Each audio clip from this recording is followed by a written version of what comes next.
Hey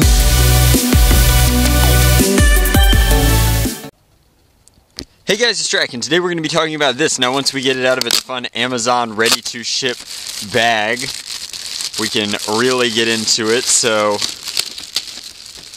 this is, of course, the Nerf In-Strike Modulus Recon Mark II. Now, claiming elite ranges up to 90 feet, technically those are like XD ranges, even though that's nonsense.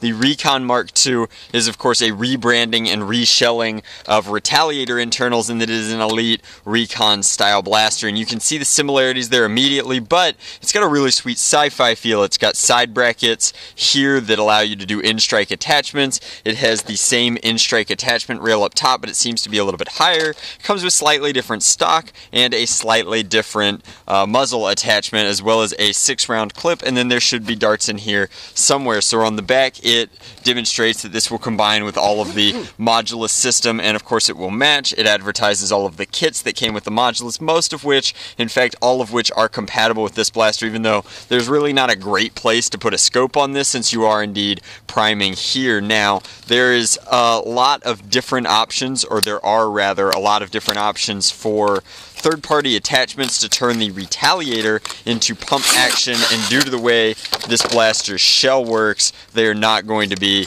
compatible with this. So we're going to go ahead, start freeing it, and then that should just tease out. Excellent. I'm going to go and get the accessories out while we're in here so that we can ditch the box entirely.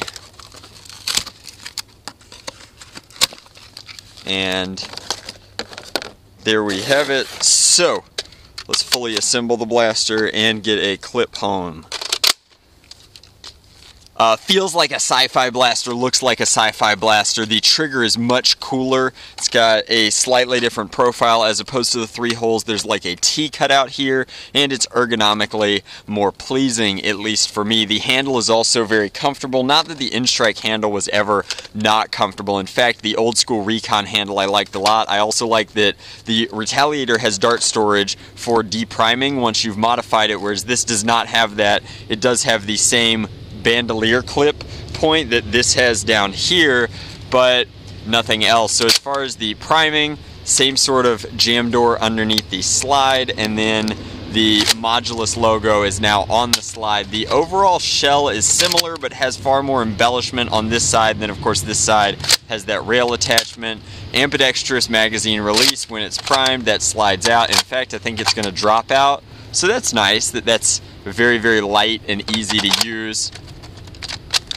So if we take a look in here, it appears to be identical to the internals, at least in function if not in form. So I can neither confirm nor deny at this point whether or not kits for the Retaliator will work in the Modulus Recon Mark II, but I think that it's certainly, the spring should be compatible at the very least. If the catch is a different size, I'm not going to speak to that until I get to the mod guide for this. So once we remove this stock, we have an exact identical comparison. So no more or less compact, if anything a little bit thicker on the slide, and has more going on underneath. So lining these up, just a lot more plastic to give you that hand guard, which does accentuate that sci-fi feel. I like the color scheme on this, the burnt orange on the almost off-white, which is a little bit strange. On the white is cool, and overall makes for a very aesthetically pleasing blaster. If I had to choose, I would say that this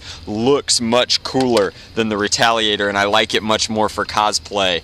This is kind of ridiculous. You've got the very tiny barrel drag, so I don't think it's going to impact performance, but I don't really like the way it looks. I'm sure there's some sort of replica that will require having something like this, but it doesn't appear to have the piece that clicks, which I don't like. In-strike attachments tend to attach to this with a spring-loaded ball piece, which locks in, and this does not have that, so it slides freely, and I think that that's a design flaw, if anything. It does not take away from this aesthetic at all to add that extra locking mechanism to ensure that this is always properly aligned and looking good. So I don't like that that is missing. Let's get on to the performance of the blaster itself. Comes with 6 darts, of course, enough to fill the Clipazine once, but not any spares, because you got to buy more darts, right? Obviously. These are the pretty standard Modulus Elite darts that it comes with, same as the Zombie Strike darts, same as the Camo Elites. Nothing special about the darts. Locked and loaded. We'll attach the stock. This stock seems largely pointless. If they ever offer this blaster by itself, I would recommend that above the kit, just because like the Modulus before it, this stock is largely impractical. There are much better options. It's going to cut into your shoulder, and ultimately it's too short. It neither holds a clip nor lets you choke up on anything because it's way, way too tight to your body. So I think I'm actually going to remove this. I can't think of a single blaster that would benefit from having this attached. So firing a level shot, that curved downwards. Hopefully that's a misfire. No? Okay, that's much better. With slightly angled shots, we're getting a little sub-elite performance. I want to say my Retaliator is performing better. This is, of course, the stock Retaliator from the SE&C bin. And even though it has seen some wear and tear, its level shots are much better. Its angled shots are about on par. In fact, I want to say that this is performing better overall. That's kind of wild. Weird. So they've tuned down the internals or increased the spring on the AR or something on this blaster to reduce the overall performance, but the shell looks much cooler, at least I think so. So while this is not a replacement for the Retaliator in any stretch of the imagination, it is a really cool blaster. It's nice to see the Modulus line expanding, and it's nice. It's definitely a cool Springer edition to go with the flywheel Strife reshell that we have. So Modulus is here to stay. It's going to continue climbing in. I would love to see more of these old school throwbacks. So like the Modulus Raider Mark II would be very cool to get a update on the Rampage, I think would be neat. And the aesthetic is growing on me. The sci-fi handguard here is very cool. It's going to make at least some of those Dead Space cosplayers very happy.